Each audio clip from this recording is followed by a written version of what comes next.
வணக்கம் கடலோசை நண்பர்களே. இப்போ நாங்கள் கடலில் கிடக்கிறோம். அதிகாலை மணி இப்போ 5:45 டயம்.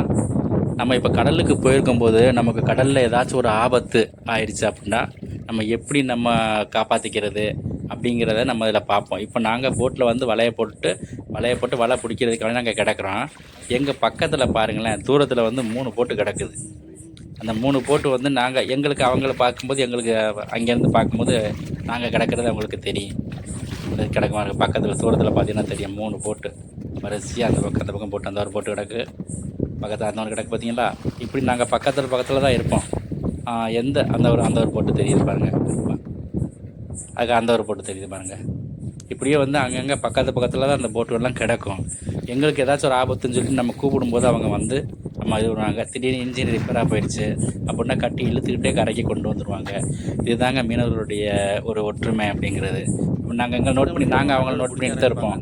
திடீர்னு வந்து கையை வச்சு இப்படி கூப்பிட்றாங்க அப்படிங்கிற மைக்கில் ஏதாச்சும் துண்டு எடுத்து இப்படி ஆடினாங்க, நாங்கள் இங்கே போயிடுவோம் ஏதோ ஒரு இது அப்படின்னு சொல்லிட்டு நாங்கள் போய் பார்ப்போம் என்னன்னு சொல்லிட்டு.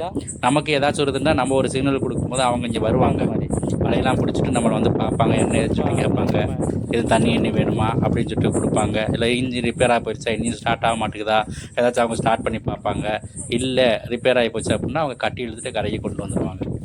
இதுதான் நாங்கள் ஒற்றுமையாகவே எல்லாமே இருப்போம். பக்கத்தில் உதல தான் கிடப்போம் எல்லாருமே, ஒரு பாதுகாப்புக்காக வேண்டிய எல்லாருமே. இங்கே ஒன்று அங்கே ஒன்று, 1 கிலோமீட்டர் 2 கிலோமீட்டர் 2 கடல் மைல் இவ்வளோ தூரத்தில் எல்லா படம் கிடக்கும் பார்க்குறது தெரியறது தான். நாங்கள் 3 கனவா பிடிச்சிருக்கோம் பாருங்கள். 3 கனவா, அந்த கணக்கு ஒரு ஓட்டு கனவா, 2 வெளி கனவா நாங்கள் பிடிச்சிருக்கோம். இப்போ அடுத்து நாங்கள் வலை பிடிக்க போன வடை கடை தண்ணியில் இருக்குது. இப்போது நாங்கள் வந்து வலை பிடிக்கிறதுக்கு ஸ்டார்ட் பண்ண போகிறோம். என்ன மீன் வருதுன்னு சொல்லிட்டு பார்ப்போம். கனவாயெல்லாம் உயிரோட கிடக்கு பாருங்கள். அப்படியே கலர் மாறிட்டு இருக்குது. வலை பிடிக்க போகிறோம். என்னென்ன மீன் வருதுன்னு சொல்லிட்டு பாருங்கள். பார்க்குறவங்க வந்து கமெண்ட் கொடுங்க, லைக் கொடுங்க, சப்ஸ்கிரைப் பண்ணி விடுங்க. கனவாய் பாருங்கள், மைய அடித்து விட்டுருச்சு. ஒரு வாலியாக தண்ணியாகவே கருப்பாக்கிடுச்சு பாருங்கள் கனவா. உயிராக இருக்குது அந்த கிடக்க ஓட்டு கனவா. ஆமாம், மாதிரியே இருக்கும் பார்க்குறதுக்கு. ஓடு மேலே உள்ள அப்புறம் ஓடாக தான் இருக்குது. இந்த ஓடை வந்து அது கொஞ்சம் குறிப்பிட்ட ஒரு டைமான பாம்பு சட்டையை கலட்டுற மாதிரி அந்த ஓட்டை கலட்டி விட்டுரும். புது ஓடு அதுக்கு வரும். நண்டு அதே மாதிரி தான். அந்த நண்டோட ஓடு வந்து கலட்டி விட்டுரும், புது ஓடு தயாராகும். பாம்பு சட்டையை கலட்டுற மாதிரி அந்த ஓட்டு கனவா எல்லாமே நண்டுலாம். நாங்கள் வலை பிடிக்க ஸ்டார்ட் பண்ண போகிறோம். பாருங்கள், சப்ஸ்கிரைப் பண்ணி விடுங்க பார்க்குறவங்க. வெளியே வர போகுது.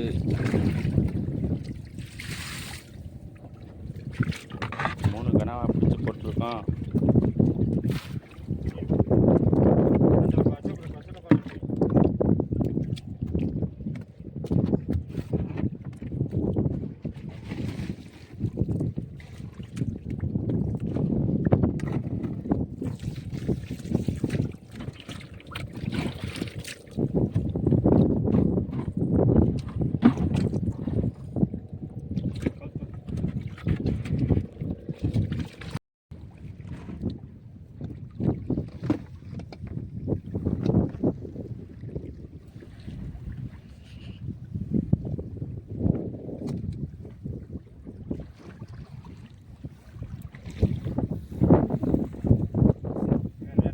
எந்த பக்கம் இருந்து பாஞ்சிருக்கு?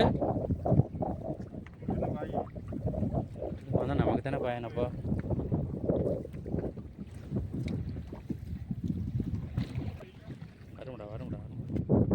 வரும்டா ஆக்கும்டா. எங்கே போயிடும் வராம.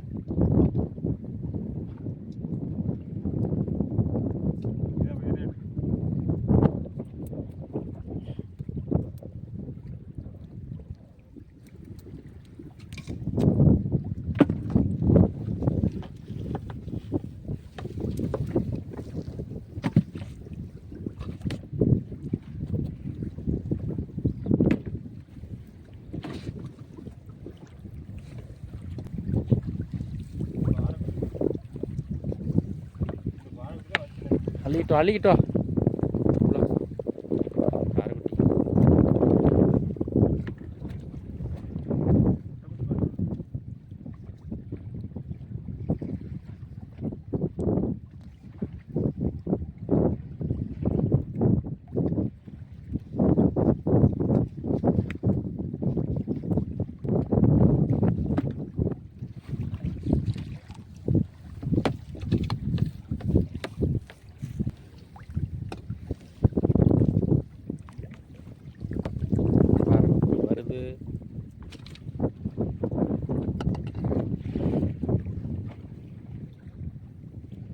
சிவப்பாக தானே தெரியுது.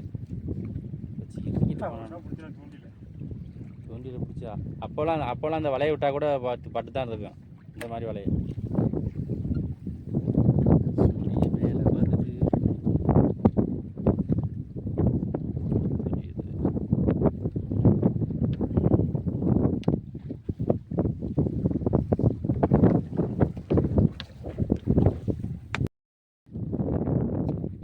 மேலே வருது. அப்படிதான் வருது. நம்மளா கடமை இருக்கணும்.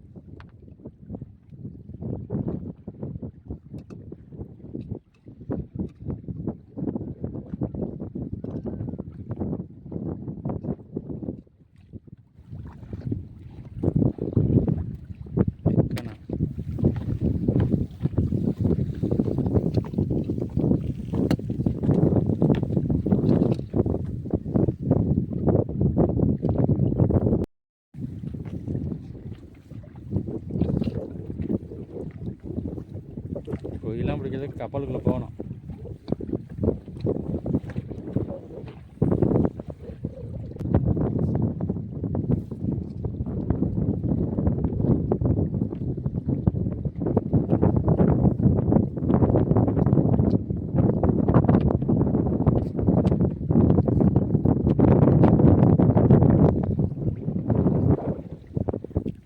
லீட் வைக்கமுல கரெக்டில் ஒரு 10 இருந்துச்சு. ஏலத்துக்கு விட்டுருலாம்.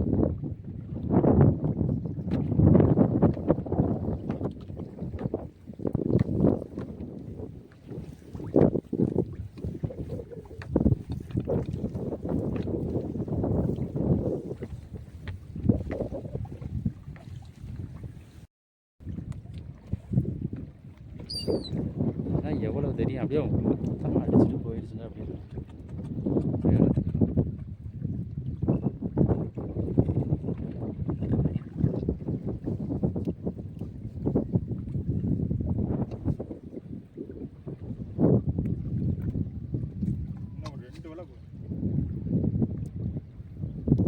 ரெடி பண்ண முடியாது.